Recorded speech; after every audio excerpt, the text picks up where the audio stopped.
chers anciens, bonsoir chers Toulon, bonsoir chers Bleus.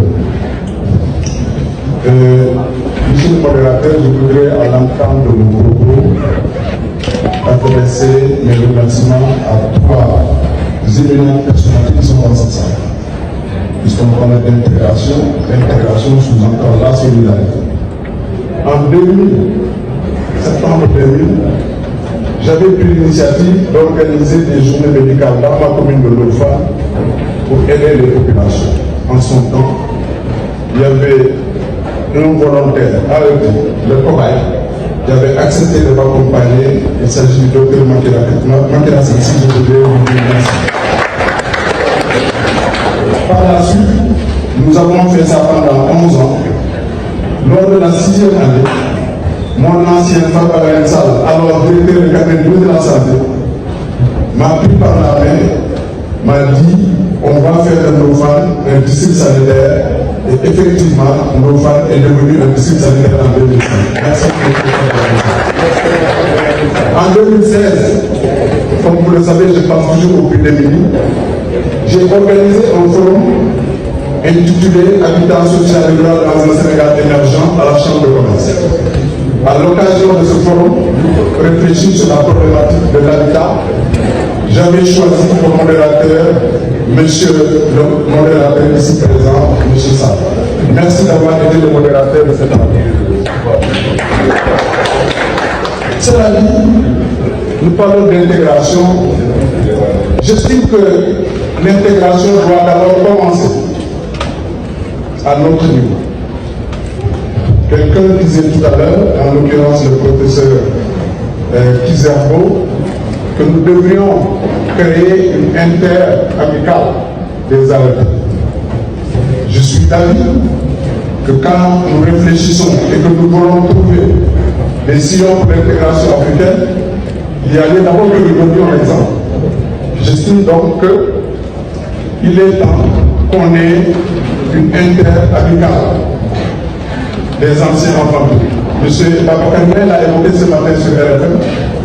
Et je pense que ça devrait aujourd'hui être une réalité. Pourquoi faire? Quelle mission? C'est d'abord d'essayer d'harmoniser le processus d'accès à nos écoles, de réfléchir, le processus de management, ou même le management de nos écoles militaires, pourquoi pas? La gestion des carrières des enfants de tout qui sortiront de ces écoles. Donc je pense que nous avons quand même un rôle panafricain à jouer sur le label de l'année militaire. Donc c'est à cela que je conduis notre amical qui pourrait ou qui devrait être un tremplin justement pour l'intégration africaine.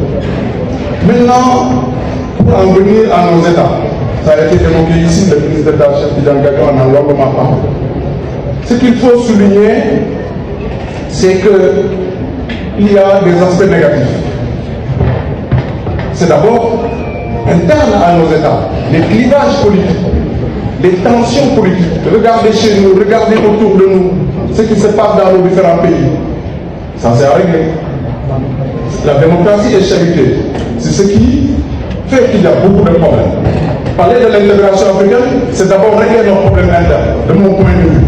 Il y a également les putsch civils et militaires. Quand vous devez faire 2 mandats, vous faites 3 mandats. Quand vous vous sentez fort, vous faites un putsch. Ça aussi, c'est un problème pour l'intégration africaine. Donc, je considère que ces 2 points sont très négatifs. Il y a des aspects positifs. Ces aspects positifs, on les voit au niveau des infrastructures interrégionales. L'exemple du Sénégal est là avec la Gambie. Vous avez le pont de Gambie qui a été érigé par le président Issa, qui est un outil d'intégration important. On en fait de même actuellement avec la Mauritanie. Ce sont des infrastructures d'intégration. Il y a des langues aussi transfrontalières qui sont également des leviers d'intégration qu'il faut saluer. Maintenant, il y a effectivement un frein quand même important. C'est le giron créé par l'école. Quelqu'un parlait tout à l'heure, c'est le ministre d'État, des clivages qu'il y a au sein de l'Union africaine quand les Tanzaniens parlent de leur jeunesse d'indépendance. Mais effectivement, il y a ces États-là qui se disent anglophones, d'autres qui se disent francophones. Ça aussi, c'est un débat. Mais que faut-il faire face à cette situation? Je pense qu'il nous faut d'abord travailler à harmoniser notre vision de la démocratie. Il est clair qu'aujourd'hui, regardez ce qui se passe dans la sous-région.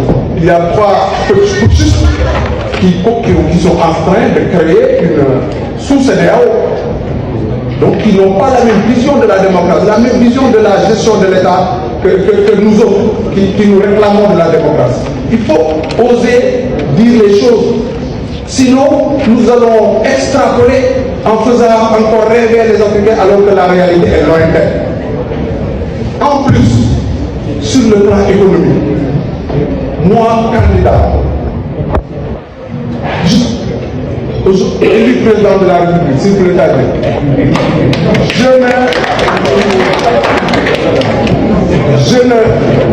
je serai ouvert à l'intégration.